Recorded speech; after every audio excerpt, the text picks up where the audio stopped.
একজন কর্মী হিসাবে এই সরকারের কাছে আমার দাবিনামাগুলো পেশ করে আমার বক্তব্য আমি ইতি টানব। আমি 7টা দাবি আজকের জন্য ঠিক করেছি। 7টা দাবি, 7 ডিমান্ডস।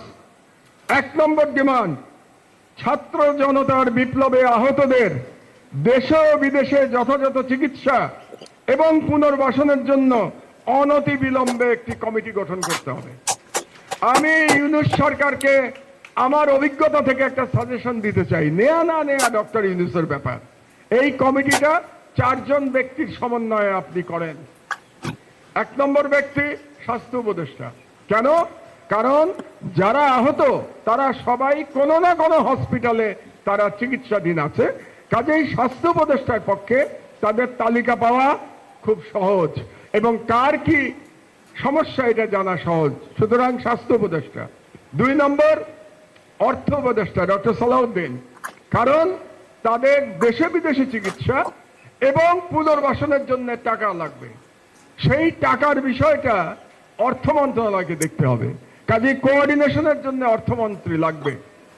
স্বাস্থ্য উপদেষ্টা, অর্থ উপদেষ্টা। 3 নম্বর শুনলে আপনারা একটু চমকে উঠবেন, শিল্প এবং গণপূর্ত উপদেষ্টা। তা আপনারা ভাববেন এর সাথে সম্পর্ক কি? মন্ত্রণালয়ের সাথে সম্পর্ক নাই, ব্যক্তির সাথে সম্পর্ক আছে। কারণ ব্যক্তিটি হচ্ছেন আদিলুর রহমান খান। আদিলুর রহমান খান কে? তিনি একজন মানবাধিকার কর্মী, তিনি আন্তর্জাতিকভাবে সমাদৃত একজন মানবাধিকার কর্মী। আর এই যে চিকিৎসা এবং তাদের পুনর্বাসন, এটা মানবাধিকারের ব্যাপার। কাজে আদিলুর রহমান খানকে এই কমিটিতে লাগবে। 3 জন। আর 4 নম্বরকে, 3 জন তো বয়স্ক গেল, একজন তরুণ লাগবে না? আমাদের এই যারা লড়াই করেছে, যারা ভ্যানগার্ড ছিল বিপ্লবে, তাদের লাগবে না? সেটা হচ্ছে মাহফুজকে লাগবে। ডক্টর ইউনূসকে সাজেশন দিলাম, গ্রহণ করা না করা তার ব্যাপার। এই 4 জনের সমন্বয়ে আপনি অনতিবিলম্বে একটা কমিটি গঠন করে দেন। 2 নম্বর, বাংলাদেশ ছাত্রলীগকে অনতিবিলম্বে এই সপ্তাহের মধ্যে একটি সন্ত্রাসী সংগঠন ঘোষণা করে বেআইনি ঘোষণা করতে হবে, নিষিদ্ধ করতে হবে। বাংলাদেশে গত 16 বছরে যত সন্ত্রাসী কর্মকাণ্ড ঘটেছে তার জন্য একতরফাভাবে বাংলাদেশ ছাত্রলীগ দায়ী। আর এই যে ছাত্র জনতার বিপ্লবে হাজার হাজার ছেলে মেয়েকে হত্যা করা হয়েছে, আবু সাইদকে হত্যা করা হয়েছে, মুগ্ধকে হত্যা করা হয়েছে, এই হত্যাকারীর মধ্যে পুলিশ ছিল এবং ছাত্রলীগের গুন্ডা বাহিনী ছিল। কাজেই ছাত্রলীগকে আমরা এই অনুষ্ঠান থেকে, আমার দেশ পরিবারের পক্ষ থেকে এবং সাংবাদিক সমাজের পক্ষ থেকে এই সরকারকে আমরা 7 দিনের আলটিমেটাম দিচ্ছি। 7 দিনের মধ্যে ছাত্রলীগকে সন্ত্রাসী সংগঠন করে নিষিদ্ধ ঘোষণা করতে হবে। অন্যথায় আমি সাংবাদিক সমাজকে মাঠে সাথে নিয়ে আমরা রাজপথে আন্দোলন শুরু করব এই অ্যাকশন নেওয়ার জন্য। 3 নম্বর, যমুনা সেতুকে শহীদ আবু সাইদ সেতু নামকরণ করতে হবে, যাতে করে যুগের পর যুগ, শতাব্দীর পর শতাব্দী মানুষ যখন যমুনা ব্রিজ দিয়ে পার হবে তারা শহীদ আবু সাইদকে দেখতে পাবে। আর আবু সাইদের সেই প্রসারিত হাতে তার সেই শাহাদাত গ্রহণ বাংলাদেশের তরুণ সমাজকে শত শত বছর ধরে অনুপ্রাণিত করবে। এই জন্যে যমুনা ব্রিজকে অনতিবিলম্বে শহীদ আবু সাইদ সেতু ঘোষণা করতে হবে। 4 নম্বর, 2009 সালের পর থেকে ভারতের সাথে যে সকল চুক্তি সম্পাদন করা হয়েছে সেগুলোর প্রতিটি ধারা উপধারা জনসম্মুখে প্রকাশ করতে হবে, ট্রান্সপারেন্সি দেখাতে হবে, জনগণকে জানতে হবে ভারতের সাথে কি কি চুক্তি হয়েছে আমার।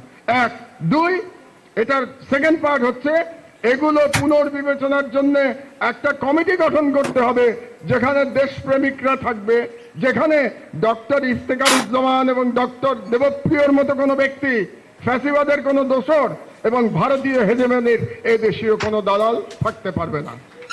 5 নম্বর দাবি, বঙ্গবন্ধু অ্যাভিনিউকে আমাদের পাশে শহীদ আবরার অ্যাভিনিউ নামকরণ করতে হবে।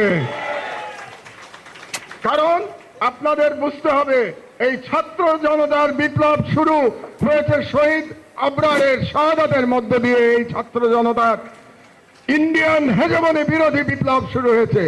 এই বিপ্লবের জন্য তার নাম বঙ্গবন্ধু এভিনিউ থাকতে পারবে না এখানে, এটা শহীদ আবরার এভিনিউ করতে হবে। আর শেখ মুজিবুর রহমানকে মনে রাখতে হবে আপনাদেরকে, আপনারা যারা শেখ মুজিবুর রহমান সম্পর্কে এক ধরনের সফটনেস আপনাদের মধ্যে আছে, আপনাদের মনে রাখতে হবে শেখ মুজিবুর রহমান স্বাধীন বাংলাদেশের প্রথম স্বৈরাচারী নেতা, এবং শেখ মুজিবুর রহমান ফ্যাসিস্ট শেখ হাসিনার ফ্যাসিবাদের আইকন। একটা ফ্যাসিবাদ উত্তর বাংলাদেশে কোন ফ্যাসিবাদের আইকনের নামে কোন স্থাপনা থাকতে পারবে না। পরিষ্কার কথা আমাদের, শেখ মুজিবুর রহমানকে আমরা ফ্যাসিবাদের আইকন হিসাবেই দেখি, এবং এর জন্য যদি কেউ দায়ী থাকে সে শেখ হাসিনা নিজে দায়ী, কারণ 16 বছর ধরে সে শেখ মুজিবকে সর্বত্র ফ্যাসিবাদের আইকন হিসাবে প্রতিষ্ঠিত করেছে। 6 নম্বর দাবি, ওয়ার্ল্ড হেলথ অর্গানাইজেশন থেকে ফ্যাসিস্ট হাসিনার কন্যা সাইমা ওয়াজেদ পুতুলের নমিনেশন অনতি বিলম্বে প্রত্যাহার করতে হবে। কারণ এই পুতুলকে নমিনেশন দেয়া হয়েছিল জালিয়াতির মাধ্যমে প্রথমত, আর দ্বিতীয়ত অনেকে বলে থাকেন যে এটা তো ওয়ার্ল্ড হেলথ অর্গানাইজেশনের ব্যাপার, আমরা যদি নমিনেশন উইথড্র করি তাহলেও হয়তো তারা তার পদ থেকে সরাবে না, কিন্তু সেটা ভিন্ন প্রসঙ্গ। ওয়ার্ল্ড হেলথ অর্গানাইজেশন সরাবে কি সরাবে না এটা তাদের ব্যাপার, কিন্তু আপনি সরকার, এই বিপ্লবোত্তর ডক্টর ইউনূসের সরকার, আপনাকে সিগন্যাল দিতে হবে, মেসেজ দিতে হবে, এটাকে আপনাকে মেসেজ হিসাবে ধরতে হবে যে বাংলাদেশ সরকার পুতুলের নমিনেশন WHO তে প্রত্যাহার করে নিয়েছে। এটা হচ্ছে আমার 6 নম্বর দাবি।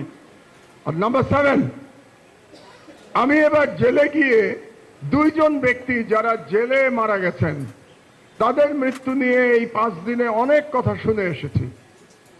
বিগত ফ্যাসিবাদী সরকারের আমলে তারা মৃত্যুবরণ করেছেন, কিন্তু আমাকে জেল থেকে যেটা বলা হয়েছে 2 জনকেই হত্যা করা হয়েছে।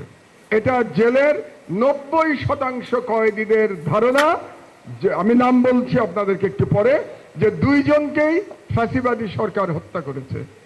তার মধ্যে একজন আমার বন্ধু, আমার ক্লাস ফ্রেন্ড, বুয়েটের ছেলেরা আজকে এখানে আছে, তোমরা জেনে রাখো, যার কথা বলছি সে বুয়েটের ছাত্র, বুয়েটে আমার ক্লাস ফ্রেন্ড ছিল, তার নাম lieutenant general major brigadier general রহিম।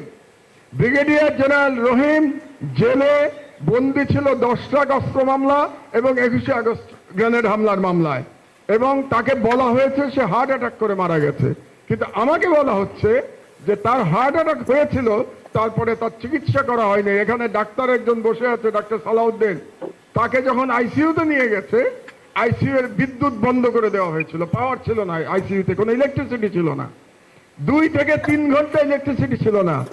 ওইখানে ওই অবস্থায় ব্রিগেডিয়ার জেনারেল রহিম মারা গেছে, রীতিমতো ছটফট করতে করতে মারা গেছে। এটা আমাকে একজন কয়েদি বলেছে, সত্য মিথ্যা আমি জানি না, আমি শুধু বললাম এই একজন। আর দ্বিতীয় ব্যক্তি বিএনপির নেতা নাসিরউদ্দিন পিন্টু। নাসিরউদ্দিন পিন্টুকেও বলা হয়ে থাকে রাজশাহী জেলে তাকে হত্যা করা হয়েছিল। কাজেই এই সরকারের কাছে আমার 7 নম্বর দাবি, আপিল বিভাগের একজন বিচারপতির নেতৃত্বে একটা বিচার বিভাগীয় কমিটি করতে হবে, তদন্ত কমিটি। সেই কমিটির দায়িত্ব হবে সমস্ত কাগজপত্র পর্যালোচনা করে ব্রিগেডিয়ার জেনারেল আমার বন্ধু ব্রিগেডিয়ার জেনারেল রহিম এবং আমার ছোট ভাই নাসিরউদ্দিন পিন্টু তাদের মৃত্যুর তদন্ত করা। এই 7টি দাবি আজকে আপনাদের এই অনুষ্ঠান থেকে জনগণের পক্ষ থেকে আমি সরকারের কাছে বললাম। আমরা এই সরকারকে কিন্তু সহযোগিতা করতে চাই, আমি বারে বারে বলছি, কারণটাও বলেছি, শহীদদের রক্তের উপর দিয়ে এই সরকার প্রতিষ্ঠিত হয়েছে। কাজে সরকারেরও এমন কিছু করা উচিত না যাতে করে কোনো কারণে আমাদের আস্থায় ফাটল ধরে। আমি আশা করতে চাই ডক্টর ইউনূসের সরকার সফল হবে, সফলভাবে তাদের সকল দায়িত্ব শেষ করে দায়িত্ব ইলেক্টেড গভর্নমেন্টের কাছে দিয়ে তারা চলে যাবেন। আমরা আশা করছি, এখনো আমরা আশা করছি। আজকের বক্তব্য একটু দীর্ঘ হয়ে গেল, আই এম সরি, বাট আপনার এই কথাগুলো বলা খুব প্রয়োজনীয় বোধ করেছি। তো আজকে বক্তব্য শেষ করছি এই বলে যে বিপ্লব দীর্ঘজীবী হোক, ইনকলাব জিন্দাবাদ, বাংলাদেশ জিন্দাবাদ।